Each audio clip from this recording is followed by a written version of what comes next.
हर एक कैरल के अंदर के कुछ लोग थे जो सुन रहे थे उस अनंत जीवन की बातें, उस अनंतता की बातें, लेकिन कुछ थे जो अपने में बात बात कर रहे थे, ध्यान इधर उधर था, ध्यान नहीं दे रहे थे, लेकिन कुछ सुन रहे थे।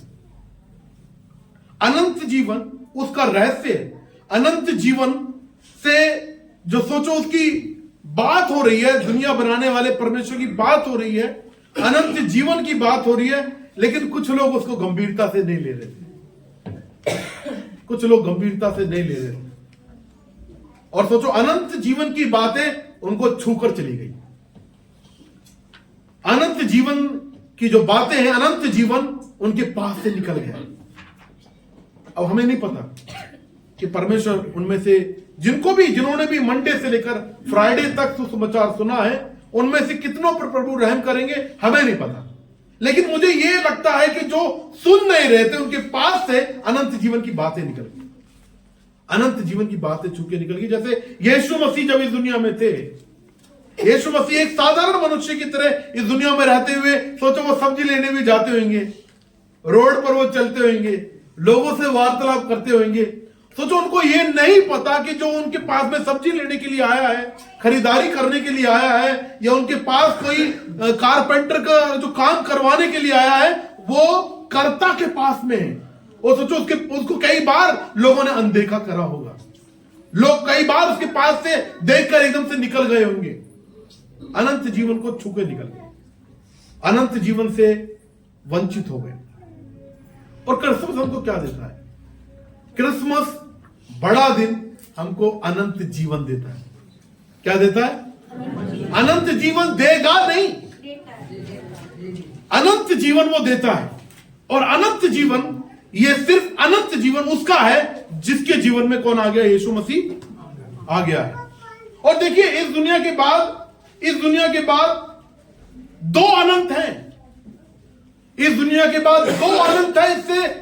इसको चाहे हम माने या ना माने, लेकिन एक ना एक दिन एक व्यक्ति अनंत नरक में जाएगा और एक व्यक्ति अनंत स्वर्ग में जाएगा, कोई माने ना माने। अभी रायन के स्कूल के अंदर एक प्रोग्राम था, वहां पर जो गेस्ट आया हुआ था उसने वो था, वो क्या कहते हैं, एम्बेसडर था। और उसने मतलब ये बोला कि मेरा जीवन अभी खत्म हो रहा है, मैं दोबारा जन्म लूंगा।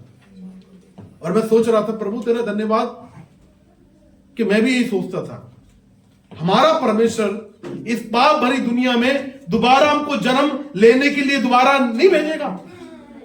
बाइबल ये कहती है कि भी मरना है और मरने के बाद या तो स्वर्ग है या फिर नरक है। चाहे हमारे बीच में जो लोग बैठे हैं इस पर विश्वास करें या ना करें, लेकिन एक ना एक दिन हो सकता है हमारे बीच में से दो प्रकार के समुदाय निकले, एक नरक की तरफ जा रहा है और एक स्वर्ग की तरफ।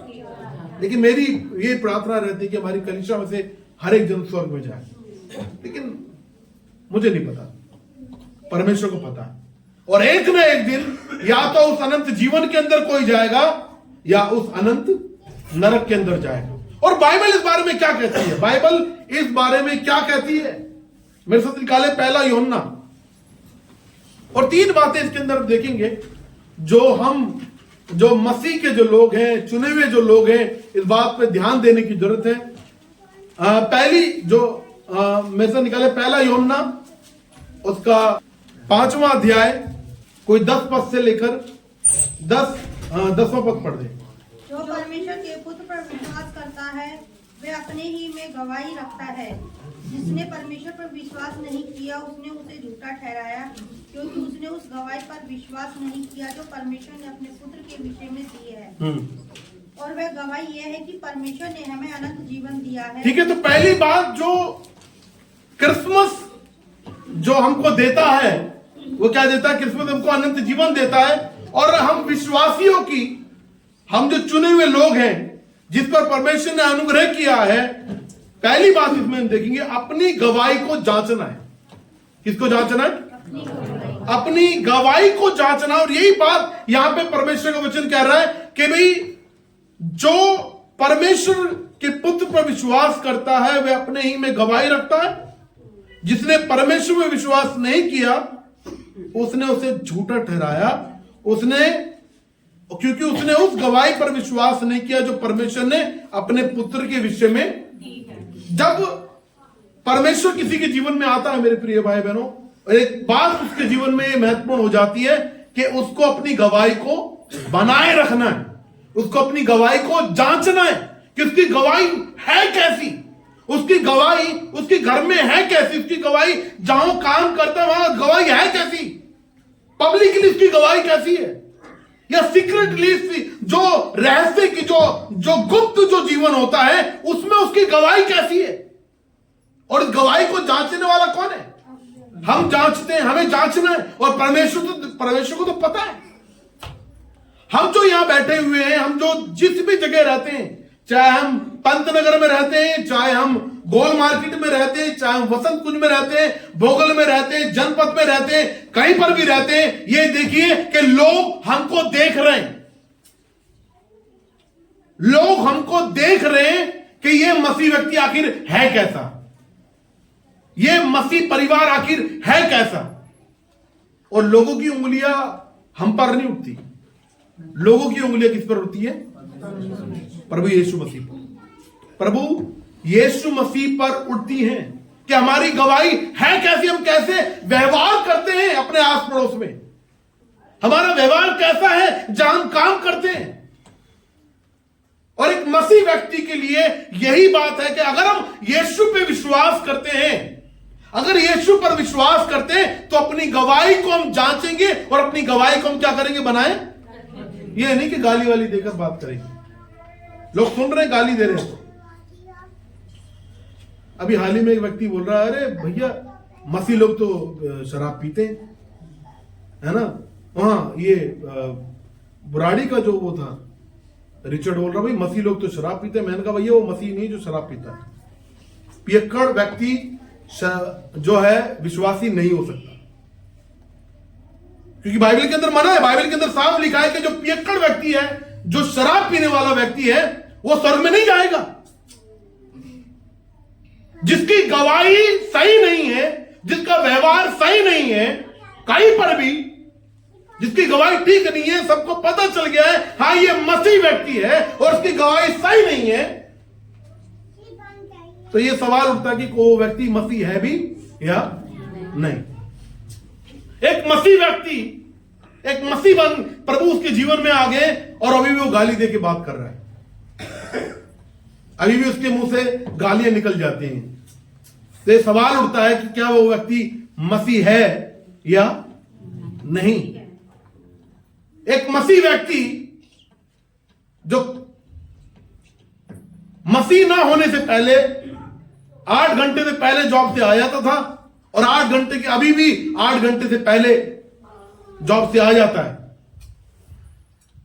यह सवाल उठता है क्योंकि हमारा हर एक कदम मेरे प्रिय भाई बहनों, हमारा हर एक कदम इस बात को दिखाता है, इस बात को बताता है कि हम मसीह व्यक्ति हैं या।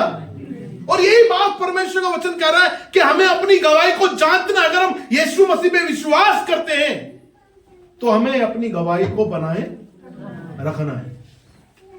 हम ना बोले कि मैं मसीह हूं, मैं ना बोलूं कि मैं मसीह हूं, वरन लोग बोले कि व्यक्ति क्या है,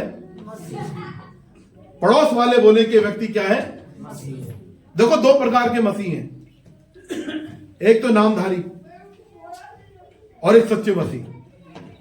और एक नामधारी मसीह 1 महीना वाला भी हो सकता है, 1 साल वाला भी हो सकता है, और एक नामधारी मसीह जन्म से पैदा हुआ वाला भी हो सकता है। ठीक है।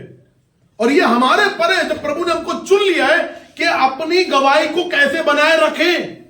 क्या हमारी गवाही अच्छी है? क्या हमारी गवाही सच्ची है? क्या हमारी गवाही क्या हमारी गवाही भाई हम लोगों को तेज तेज की सुनाई दे रही है?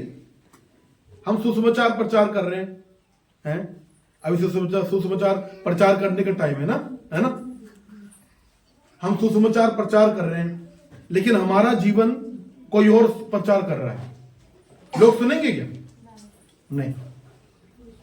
हमारा जीवन जितनी तेज बोल रहा है ना, हमारे जो शब्द हैं वो लोगों को सुनाई नहीं दे रहे। और यही बात क्रिसमस जो हमको देता है वो क्या देता है? अनंत जीवन देता है। और जब हमको अनंत जीवन देता है मेरे प्रिय भाई बहनों, ये बहुत ही महत्वपूर्ण है हम मसीह लोगों के लिए कि अपनी गवाही को हम क्या करें? जब तक हम इस दुनिया में हैं, जब तक हम इस दुनिया में अपनी गवाही को जांचना है, अपनी गवाही को बनाए रखना है, अपनी गवाही को, क्योंकि हम सब परमानेंटली तो इस दुनिया में है नहीं। जैसे भाई अभी जैसे भाई दीपक थे, उनकी जॉब जो थी टेम्परेरी थी, है ना, लेकिन अब क्या हो गई? उनकी परमानेंट हो गई। जब तक वो 60 साल के होंगे परमानेंट वो जॉब रहेगी उनकी।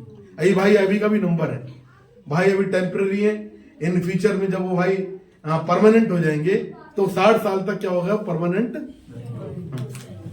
तो हम इस दुनिया में परमानेंट तो नहीं है भाई। किसी को जॉब मिल गई तो 60 साल तक परमानेंट रहता है वो, लेकिन ये जो जीवन है हमारा, ये परमानेंट नहीं है। धीरे धीरे हमारी उम्र बढ़ रही है, धीरे धीरे हमारा हर एक दिन, हर एक हफ्ता, हर एक महीना, और अब देखो 1 साल हमारे अंदर से, हमारे जीवन से कम हो रहा है। इसलिए मेरे प्रिय भाई बहनों, ये बहुत महत्वपूर्ण है आपके मेरे लिए कि इस दुनिया में रहते हुए अपनी गवाही को हम जांचें, अपनी गवाही को बनाए रखें। अगर हमारे घर में, हमारे परिवार में अगर कोई मसीह व्यक्ति की गवाही सही नहीं है तो उससे आप बात करें, उसको आप सावधान करें, उससे आप बात करें, क्योंकि ये बहुत महत्वपूर्ण है कि अपनी गवाही को हम क्या करें? ना सिर्फ हम बनाए रखें, वरन जो दूसरों की गवाही बनी हुई नहीं है उनको भी क्या करें? प्रोत्साहित करें, उत्साहित करें, ताकि उसकी भी गवाही क्या हो सके? वो कोई भी हो सकता है, पति, पत्नी, बच्चे, कोई भी हो सकता है।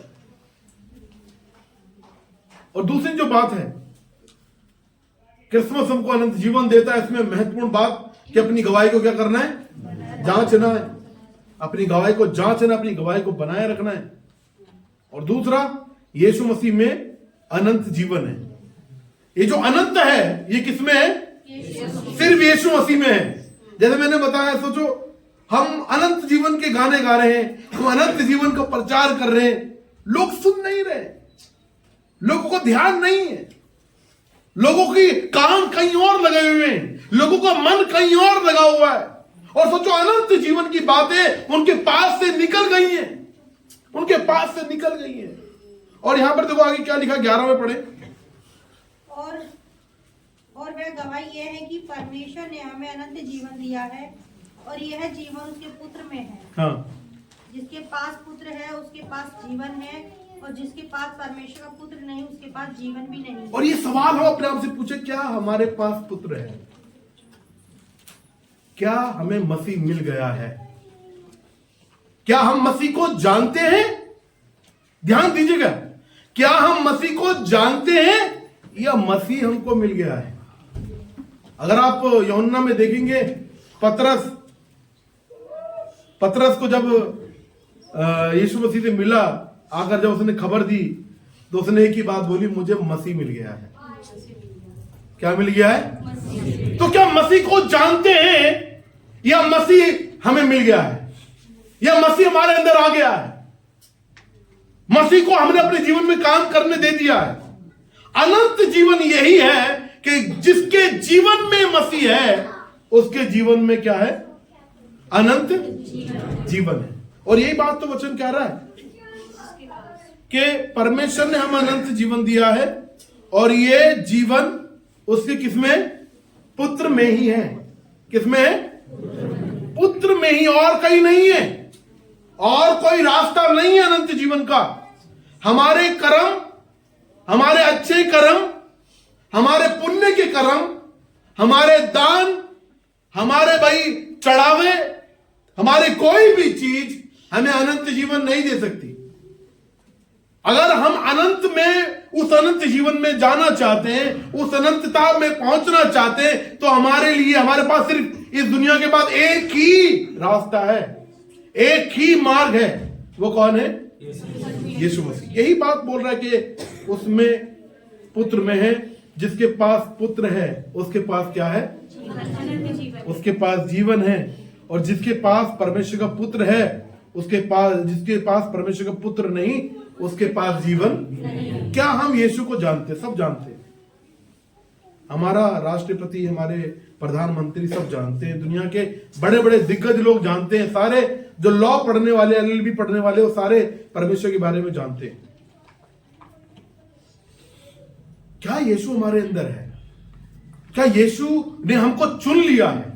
क्या यीशु ने हमको अनंत जीवन का रहस्य खोल दिया है? या अभी भी हमारे अंदर ये क्या कहते हैं, डाउट है, अभी भी हमारे अंदर ये संदेह है, पता नहीं मैं उस अनंत जीवन में जाऊंगा या नहीं जाऊंगा, पता नहीं मेरे को प्रभु ने चुना है नहीं चुना है। क्योंकि जिसको चुन लिया उसके अंदर से संदेह दूर हो गया कि हाँ भाई मैं कहां जाऊंगा, अनंत जीवन में। क्योंकि यीशु मसीह ने क्या कर दिया, अनंत जीवन दे दिया है। और देखो 13 में क्या लिखा है, मैंने तुम्हें जो परमेश्वर के पुत्र के नाम पर विश्वास करते हो इसलिए लिखा है कि तुम जानो कि अनंत जीवन तुम्हारा है। ठीक है, एक चीज है, अनंत जीवन फ्यूचर में नहीं है। अनंत जीवन भाई ये नहीं कि भी फ्यूचर में पता चलेगा, भविष्य में पता चलेगा, हाँ भाई अमन को भविष्य में अनंत जीवन मिला। जिसको चुन लिया उसको अनंत जीवन का प्रेजेंट में ही, वर्तमान में ही क्या उसको अनंत जीवन, क्योंकि अनंत जीवन आखिर है कौन? प्रभु यीशु मसीह। अनंत जीवन यीशु मसीह है, और जिसके पास यीशु मसीह है उसके पास क्या है? अनंत जीवन। यही बात, ये इतना याद रखिए, हमारे अगर अपने बिछड़ भी जाएं, हमारे अपने अगर इस दुनिया से चले भी जाएं, हमारे पास प्रभु यीशु मसीह में वो आशा है कि हाँ हम अपने प्रियजनों से क्या करेंगे, क्योंकि ये आशा कौन देता है? सिर्फ और सिर्फ प्रभु यीशु मसीह देते हैं। सिर्फ और सिर्फ प्रभु यीशु मसीह। क्यों देते हैं वो यीशु मसीह? है इस दुनिया में बहुत सारे लोग मारे गए, बहुत सारे लोगों ने अपने देश के लिए कुर्बानी दी है, बहुत सारे लोगों ने अपनी जातियों के लिए कुर्बानी दी है, पता है आपको? बहुत सारे लोगों ने इस हमारे भारत को आजाद होने के लिए कुर्बानी दी है। क्या उनकी कुर्बानी के द्वारा कोई अनंत जीवन जा सकता है? क्या उनकी कुर्बानी जो भाई किसी के पापों के लिए थी? नहीं। इस दुनिया में अगर पापों के लिए कोई मरा है तो सिर्फ और सिर्फ कौन मरा है? यीशु मसीह। जो ना सिर्फ मरा वरन मरकर वो, देखो एक चीज है, उसका मरना के बाद जिंदा होना नहीं होता तो हमारे पास अनंत जीवन की आशा नहीं होती। अगर वो मरता और वो जिंदा नहीं होता तो हम भी अंधेरे में होते, फिर सोच लो अनंत जीवन है ही नहीं। इतना याद रखो, अनंत जीवन जैसी कोई बात है ही नहीं। लेकिन वो जो जी उठा उसकी कब्र अभी भी खाली है। इतिहासकार जो यीशु मसीह में विश्वास नहीं करते थे, उस समय के रोमी जो इतिहासकार थे, उन्होंने भी इस चीज की गवाही दी है कि हाँ वो जी उठा है, हाँ यही वो मसीहा है। जो इतिहासकार है, जो उस समय के विद्वान लोग थे, उन्होंने भी इस चीज की गवाही दी है कि वो जी उठा है। और हाँ वो जी उठा है, वो जी उठा है, क्योंकि वो कौन है? अनंत। वही अनंत जीवन है, वही अनंत जीवन है, वही अनंत जीवन है। तो हमें क्या करना है? उसको जानना है। क्या हम उसको जानते हैं या वो हमारे अंदर है? क्या वो हमारे अंदर है? अगर नहीं है, जानते हैं, प्रभु को बोले प्रभु मेरे अंदर आए, मेरे दिल में आए, मुझको बदलें। मेरे परिवार के अंदर देखो फलाना जन है, वो जन है, उसको तू क्या करे? बदल दे। क्योंकि अनंत जीवन आखिर है कौन? यीशु मसीह। तो क्यों ना